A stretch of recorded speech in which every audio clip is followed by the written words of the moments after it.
A gente começa dizendo que o autismo não é uma doença.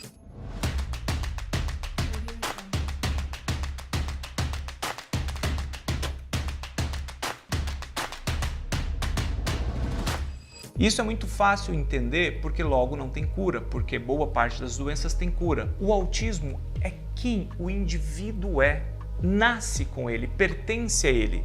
Da mesma forma que ter orelhas, olhos e ouvidos. Você é autista, não tem autista, ele pertence a si. Essa é a primeira parte. Quando a gente entende que o autismo é uma condição, um transtorno, o que é a palavra transtorno? Transtorno é tudo aquilo que gera dificuldade. Poxa, eu tenho um transtorno no trabalho, eu estou com um transtorno na minha empresa, ou seja, eu tenho uma série de dificuldades, eu tenho uma série de problemas. Um transtorno espectral, transtorno espectro. Espectro significa amplitude de sintomas. Eu posso ter algo extremamente pouco comprometido como absurdamente muito comprometido. Então, transtorno, problema. Espectral pode ser maior ou menor o problema.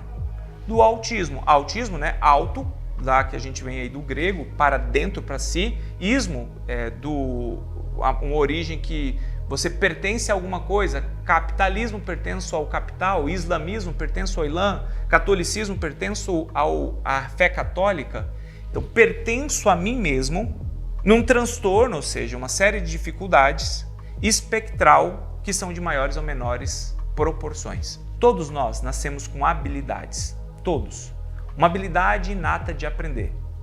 Nós nos desenvolvemos simplesmente observando o próximo. Nós temos memória primitiva, principalmente para questões sensoriais, e nós desenvolvemos memórias conforme nós somos expostos a modelos de exemplo. Mas ninguém te explica exatamente como você deve cruzar o braço quando está com frio. Basicamente, o seu corpo faz isso por uma questão de habilidade de percepção de tempo, espaço, temperatura. Você não levanta e ninguém te ensina a levantar os ombros quando você está com dúvida ou levantar a sobrancelha quando você está tentando ser mais expressivo. Ninguém fecha os olhos de forma ordenada, orientada. Olha, quando você vai ficar bravo, você vai fechar os braços, você vai fechar a sobrancelha. Você simplesmente aprende. Porque nós temos uma coisa chamada neurônio espelho.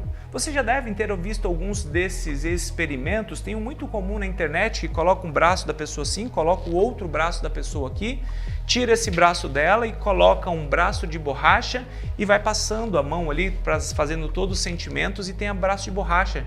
Chega uma hora que a pessoa bate um martelo e aquela pessoa sente a dor, porque nós aprendemos por cópia.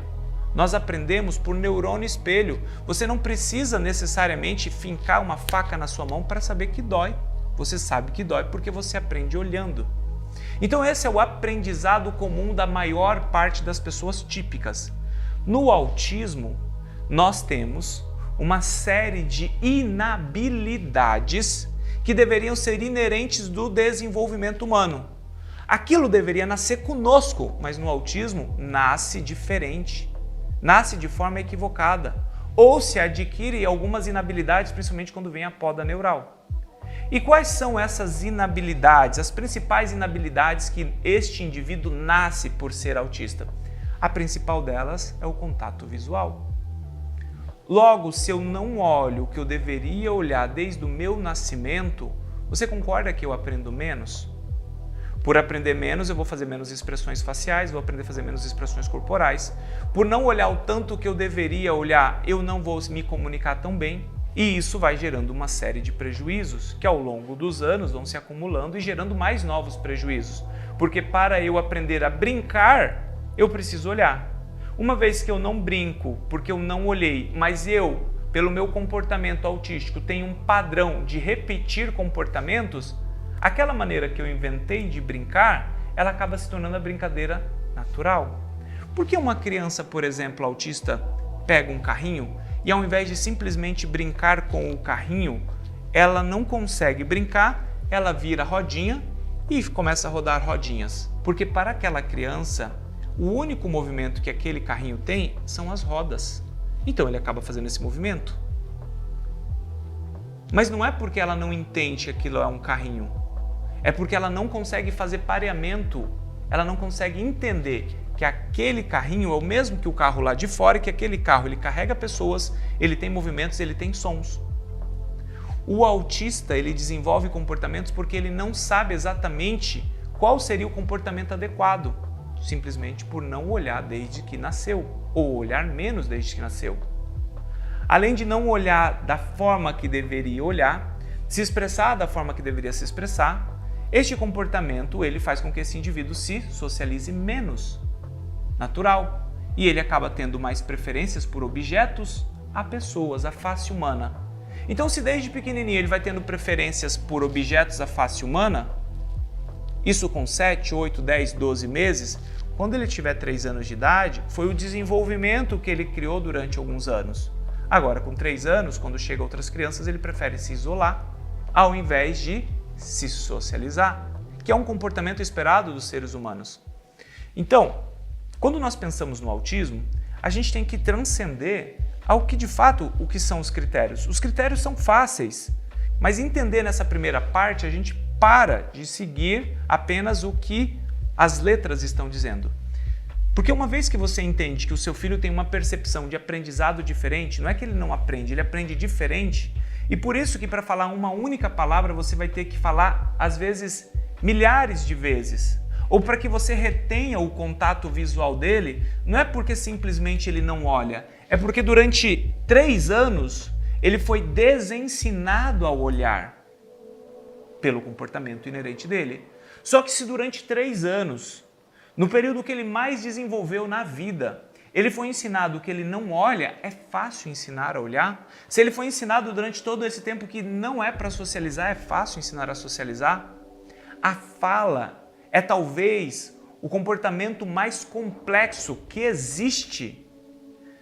A gente, para falar que isso é livro, a gente tem que ter uma série de habilidade, seja uma habilidade de experiência, uma habilidade tátil, um aprendizado sinestésico, repetir muitas vezes, ver as pessoas usando.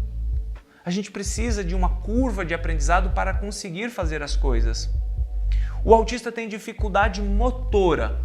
80%, 90% deles têm dificuldade motora. O que é a fala se não uma habilidade motora? Então, para falar, eu tenho que usar uma habilidade auditiva, eu tenho que usar uma habilidade visual. Ele olha menos. Como é que ele vai falar? Ele ouve, mas de forma seletiva, ele ouve aquilo que ele quer. Muitos pais fazem barulho, a criança nem olha, mas liga no som bem baixinho da pepa, a criança vai para a sala. Cai uma mesa de vidro do lado da criança, ele não demonstra nenhum tipo de percepção, justamente por isso, porque a percepção dele está diferente. Por isso que algumas crianças têm, por exemplo, mais risco à sua segurança. Eles não têm a previsibilidade do perigo, do medo. Essa compreensão do seu corpo, do tempo, do espaço, ela é ou pode estar comprometida. Sendo assim, o autismo, então, é uma série de inabilidades que nasce com o indivíduo, que faz com que ele não consiga fazer aquilo que outras pessoas fariam sem que houvesse nenhum ou pouquíssimo ensino. Pai da criança típica, que não está fazendo literalmente nada para criar o seu filho, manda ele para a escola, deixa o dia inteiro na televisão, coloca para dormir na hora que dorme, faz o que quer, a criança simplesmente desenvolve. O pai da criança autista, às vezes ele faz tudo, e a criança não fala. Por quê? Porque durante 3 anos nós criamos conexões, durante 2 anos nós criamos conexões sinápticas que ensinaram que o cérebro funciona agora dessa maneira. Quando a gente fala sobre sinapse, conexões sinápticas, eu preciso ensinar e explicar uma coisa rapidinho para vocês. Todos nós poupamos energias no aprendizado. Isso é natural. Você não pensa para tomar banho, você não pensa para escovar os dentes, você não pensa para usar celular, porque você ganha caminhos no seu cérebro. Você simplesmente faz, porque isso é ensinamento padrão, é um comportamento aprendido, comportamento padrão. É como se você fosse todo dia de um sítio para o outro e tivesse um matagalzinho e você vai andando por cima desse matagalzinho, ou seja, os neurônios, bainha de mielina, fortalece essa bainha de mielina e agora esse caminho ele é mais sólido, mais forte. Só que para criar um novo caminho, com esse caminho tão fluido, tão fácil, percebe o quanto é difícil? Não é só apresentar um novo item, só apresentar um novo objeto. É muito difícil criar um novo caminho após este caminho já ter sido realizado. Além disso, nós sabemos que o cérebro do autista, por uma série de mecanismos que ainda não são muito bem explicadas, nós também temos a poda neuronal, uma dificuldade de aprendizado, perda de habilidades. Sabemos também que as comorbidades, elas impactam negativamente nesse aprendizado. Vamos pensar apenas a parte sensorial. Eu preciso que ter uma criança aqui agora na minha frente para aprender, mas ela tem muita sensibilidade sensorial. Então esta luz incomoda, sobrecarga sensibilidade sensorial, sobrecarga sensorial, ela não consegue. A temperatura do ar é diferente para ela do que para mim e para você. E isso pode estar gerando desconforto. E esse desconforto faz com que ela não retenha a atenção. Talvez a minha voz incomoda, talvez o meu cheiro incomoda. Eu sou um paciente que tem muito transtorno de processamento sensorial, então eu entendo muito bem o que é isso. Ontem em casa, a água da rua veio com um cheiro diferente, né? A primeira coisa que eu cheguei quando a menina abriu a torneira da pia, eu falei, nossa, que cheiro de que boa. Aí, não tinha que boa, ela não usou que boa. Eu senti o cheiro da torneira quando eu estava perto da torneira. Aí o Noah tomou banho e falou, nossa, que cheiro forte da que boa, no caso do cloro. Aí eu falei, vocês não estão sentindo o cheiro? Eu perguntei para a Gabi tomou banho à noite, cheiro de que boa, de cloro. Fui tomar banho à noite e falei, meu Deus, que cheiro horrível. Então a percepção do cheiro é diferente, do tato é diferente, da iluminação é diferente. Só que isso tudo gera uma sobrecarga sensorial. Isso apenas na sobrecarga sensorial, mas você concorda que o nível de aprendizado é diferente? Agora vamos imaginar que essa mesma criança autista, ela também tenha TDAH. 81%, segundo o estudo com 656 crianças de 2019, falou isso, mostrou isso. 81% vai ter TDAH, ou hiperatividade ou desatenção ou misto. Aí nós precisamos que ela aprenda a falar, mas esse pé, essa mão, essa atenção não para. Ou seja, você tem que vencer o autismo, aí você tem que vencer o TDAH, aí você tem que vencer a parte sensorial, e aí você tem que vencer a parte motora, porque ela também tem dificuldade motora. Além da percepção de tempo e espaço, olha como é complexo o autismo.